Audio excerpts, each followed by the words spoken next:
This Ballooncast episode's been retrieved from thehealthy.com. The title is 7 Things That Happen to Your Body When You Drink Coffee Every Day. Levels, pre-intermediate up. We love our coffee for sure, but what does it actually do to your body? America really does run on coffee. There are statistics to prove it.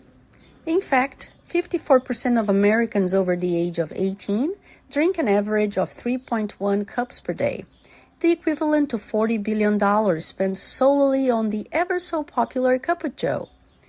With over half of the American adult population sharing the same admiration for good old Java, what's happening inside our bodies if we are drinking it every single day? Fortunately, it seems that drinking coffee is actually pretty healthy. You might decrease your chances of developing cancer and other diseases.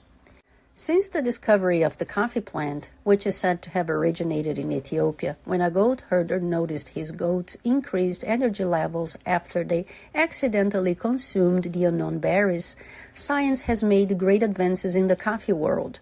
For starters, the average American gets most of their antioxidants from coffee, with New York in the lead, drinking almost 7 times as much as the rest of the United States.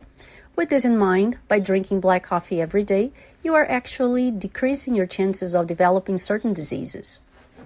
According to Beth Witherspoon, registered dietitian consultant for Community Coffee Company, moderate coffee consumption, 3 to 5 cups daily, may be linked to decreased mortality from all causes, reduced risk of developing type 2 diabetes, and decreased risk of Parkinson's disease, dementia, liver cirrhosis, and certain cancers, including liver and endometrium. Experts have even referred to coffee as a miracle drug, due to its miraculous ability to prevent such diseases. Basically, it helps you live longer, says Janet Rich Pittman, dementia prevention specialist and senior health advisor. Experts make note, however, that coffee's benefits are best attained with black caffeinated coffee. For the antioxidants to work, you've got to give up your cream and sugar, says Pittman. Your overall mood might improve. In addition to preventing diseases, coffee's caffeine content is directly correlated with your brain. These effects are especially seen at low levels of consumption, about 75 milligrams. According to Witherspoon, caffeine has been associated with positive actions on the brain, including improved mental alertness and attention, help with concentration, and improved mood. On the note of an improved mood and ultimately a decrease in depression, according to the AARP, coffee cuts suicide risk. A 2013 study by Harvard School of Public Health found that those who drank 2 to 3 cups of caffeinated coffee a day cut their suicide risk by 45%, possibly because caffeine's stimulant effect helps boost people's moods. It might enhance memory retention. While caffeine's positive effect on alertness, attention, concentration, and mood is not such a surprise, its ability to enhance memory retention is based on a fairly new study. According to the journal Natural Neuroscience, caffeine enhanced performance 24 hours after administration. We conclude that caffeine enhanced consolidation of long-term memories in humans. It's important to know that more caffeine is not necessarily better, nor will it always prove to have a positive impact on productivity. It might help you become a better athlete. Coffee-loving athletes, you are in luck. As it turns out, athletes benefit from both mental and physical properties derived from coffee. According to Witherspoon, the all-natural caffeine in coffee has been associated with improved physical performance, especially in aerobic or endurance exercise. The amount of caffeine recommended for performance improvement is 2 to 6 milligrams of caffeine per kilogram of body weight.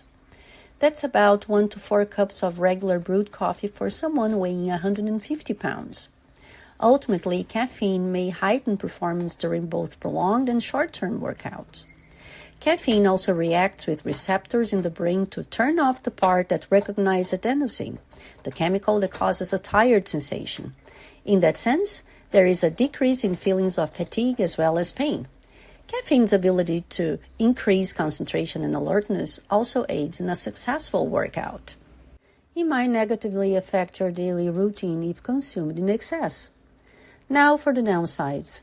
First, if an excess of coffee is consumed, some individuals may experience negative side effects such as anxiety, panic, restless sleep, insomnia, and caffeine dependence. According to the American Heart Association, caffeine-habituated individuals can experience caffeine withdrawal 12 to 24 hours after the last dose of caffeine.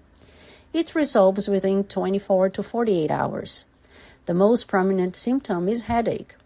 As with overdoing anything, fatality is also a possibility. Studies also show that a lethal dose of caffeine consumed within 1 day is 100 cups. This may vary from person to person due to it being metabolized differently for everybody. It might raise your cholesterol levels, depending upon how you brew it. If cholesterol is something that you are concerned about, you may also want to double-check how your coffee is being brewed.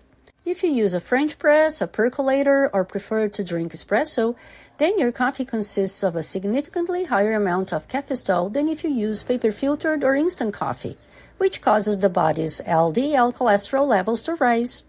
The reasoning for this is the filter's ability to separate the coffee from its cholesterol-increasing oils, called terpenes. Your blood pressure might increase, but there are no negative long-term effects. Lastly, coffee can cause an increase in blood pressure. Typically, this increase is short, temporary, and will result in no negative effects in the long run. According to dietversusdisease.org, major dietary factors linked to high blood pressure and heart disease typically contribute to stiffness of the blood vessels.